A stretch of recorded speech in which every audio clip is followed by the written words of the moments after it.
Welcome to the Thoughtful Leader podcast. My name is Ben Brearley. I'm a leadership coach and the founder of Thoughtful Leader. The Thoughtful Leader podcast is all about short, sharp leadership advice because thoughtful leadership is good leadership. Welcome to episode 286 of the Thoughtful Leader podcast. In this episode, I'm going to be looking at how to effectively use the gap between your emotion and your response to that emotion. I'll elaborate on that more later. This is a great way for getting used to doing things in the moment and responding in the moment to tricky situations. So let's unpack more about this interesting topic right now. So in the Second World War, there was a psychiatrist called Viktor Frankl, who was an Austrian, and he was incarcerated in the concentration camps during the Second World War. And he subsequently wrote a book, which is quite popular these days. And I know it's got a bit of a resurgence at the moment as well, I've noticed. And it's called Man's Search for Meaning. And one of the things he talks about in the book, and I'm paraphrasing here, was he noticed that there was a tendency for some people in the concentration camps to respond better than others to the situation they were in. So obviously it's a horrible situation, everyone's under stress there, and certain people, he noticed, seem to respond more positively to the environment than others. And he was interested, as a psychiatrist, why is that? What was going on there? What were some people doing that was making them more able to handle the horrible situation than others? And he came to the conclusion that there is a gap between the emotions we experience and the response that we take, or the behavior or the action we take after that. And so basically his concept was that you have the power to choose your response, even in the face of strong emotions. And I think that's a really interesting way to put this. And basically it goes like this. If you think about this example, some sort of event happens. So, someone speaks over you in a meeting, someone hits your car in traffic, someone speaks rudely to you, whatever it is. Now that's an event. Now you will automatically have an emotional response to that event. And when I talk about emotional response, I'm talking about the chemical reaction that happens, which is your emotion. Now that's automatic. We can't turn off emotions. We can't just say, well, don't feel bad, or no, don't get angry, right? You have that emotion automatically. Then what Viktor Frankl realized was there's a gap there between the emotion and the actual response that you take to respond to that emotion, like the action you take or the behavior or what you say. And so in that gap is where the power is, which means I can choose the response that I want to take in that moment. So what I want to talk about today is, how do you use that gap really effectively? And what are some little strategies you can use to make the most of that gap? So if something happens at work in your leadership and you have to respond, how do you use that gap effectively, or make the most of that gap so that you can respond in a constructive way? I remember many years ago, I was leading a project at the time, and it was quite stressful, and an external vendor, like a supplier, had really underperformed. They'd stuffed something up and they hadn't paid proper attention to the quality of what they were doing. And it caused delays, and we were already under a lot of pressure.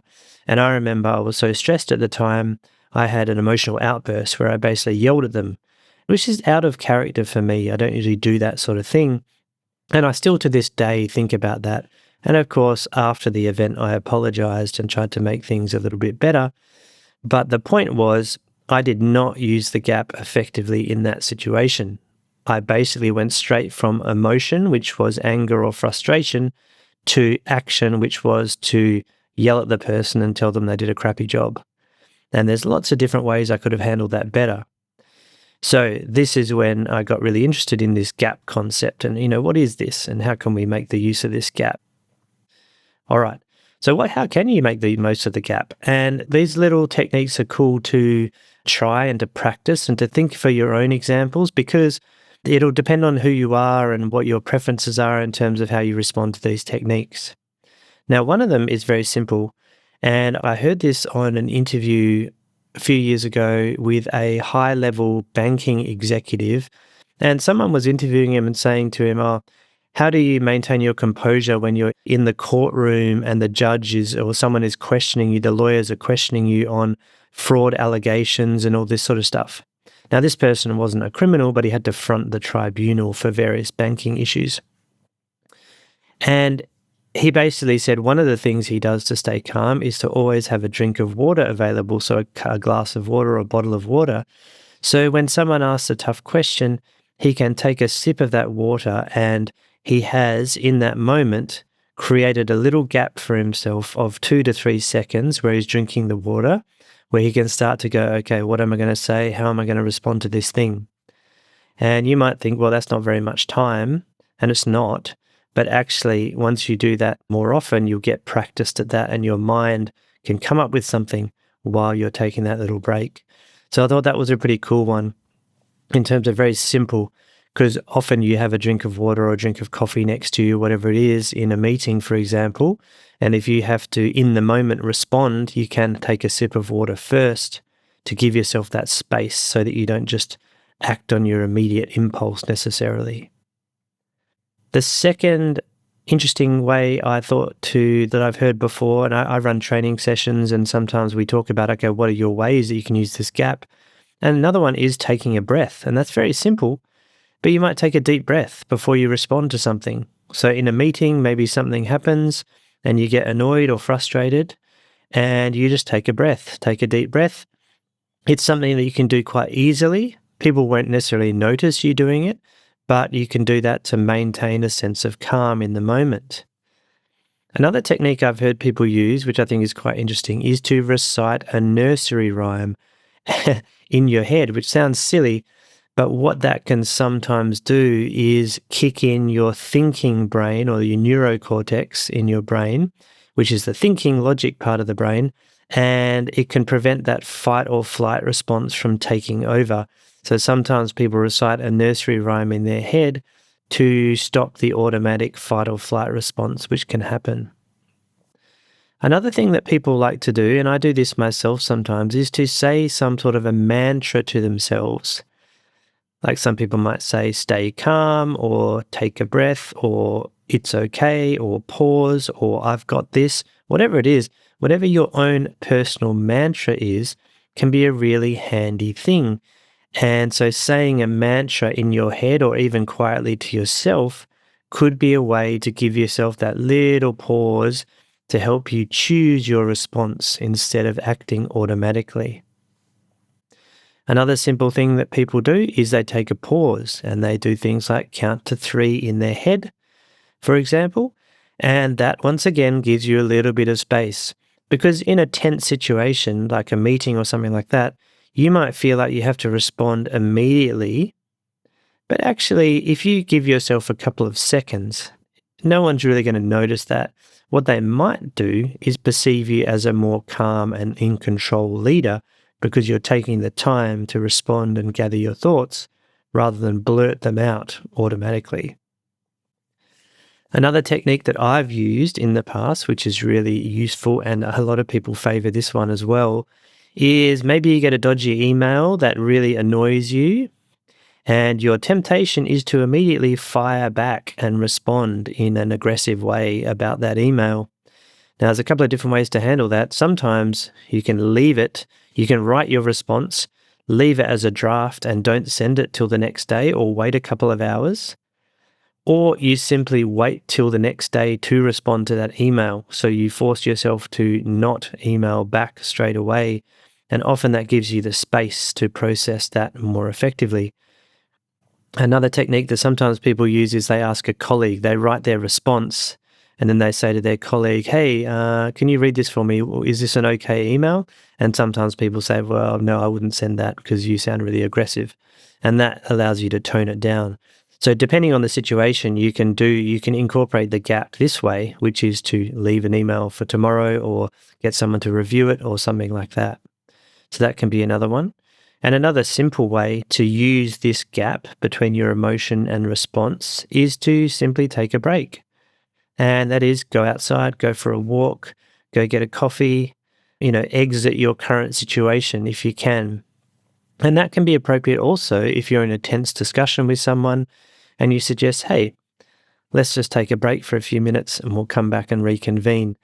So these sort of things are useful to be able to provide that gap between your emotion and your response. And obviously I've listed about 7 of them here, and there's lots of different ones you could choose. So it's really up to you to decide what you think will work for you. So I'd encourage you to do this. And obviously this sort of technique is part of self-management. So if we talk about emotional intelligence as a topic, there are 4 domains to emotional intelligence. The first one is self-awareness, which is basically awareness of your own emotions.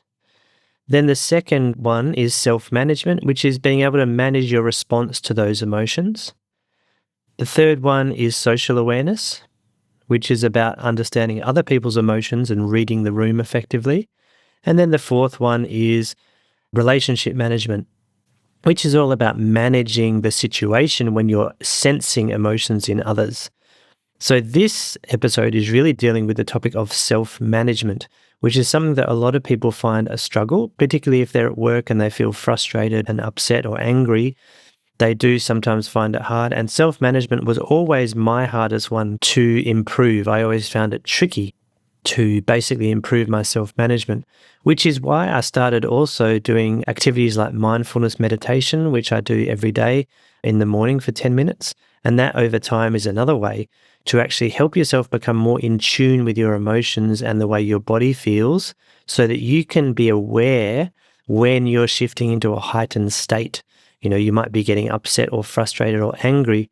What I noticed many years ago after doing mindfulness meditation for, probably 6 months or so, I started to notice that in meetings, for example, when I was stressed, my shoulders would rise gradually and I would notice, oh, my shoulders are tense and they're going up.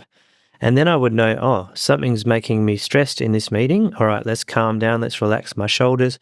And I would be able to use that as a little trigger to tell me what's going on in the environment and to automatically calm myself down so I can respond better. So yeah, mindfulness meditation is another one that I'd recommend. I actually use for that the Waking Up app, which is by a neuroscientist called Sam Harris. I really like Sam's work. So you can check that out as well. It is a paid app, but there are many others that you can use as well, such as, apps like Headspace, and there's many others, I'm sure. I'll put all these links and references to the books and things that I talked about today in the show notes page, thoughtfulleader.com/podcast/286. Got the podcast there in the middle now, so I won't forget that. Okay, and just before we finish, if you think you could benefit from working with me one-to-one, I do a lot of coaching with individual thoughtful leaders, and a lot of the things we work on are improving leadership confidence, dealing with tricky team members and situations, and a lot of time management, stress management, all those sorts of good things as well. So if you think you could benefit from working with me, feel free to reach out and book in a free coaching consultation. I'll put a link on the show notes page to my coaching page and you can check out all my coaching stuff, including the fees I charge as well, because I like to be quite open about the fees I charge so that there's no surprises there. So if you're interested, please go to that show notes page, thoughtleader.com/podcast/286 and check out my leadership coaching page there as well. All right. That brings us to the close of this particular episode about using the gap and managing the response to your emotions. I hope you found it useful, and I'm interested in what your techniques are, your go-to techniques for using this gap and responding constructively. Let me know on the show notes page in the comments, or if you're on Spotify, feel free to leave a comment there as well. That'd be great to hear your thoughts on this one.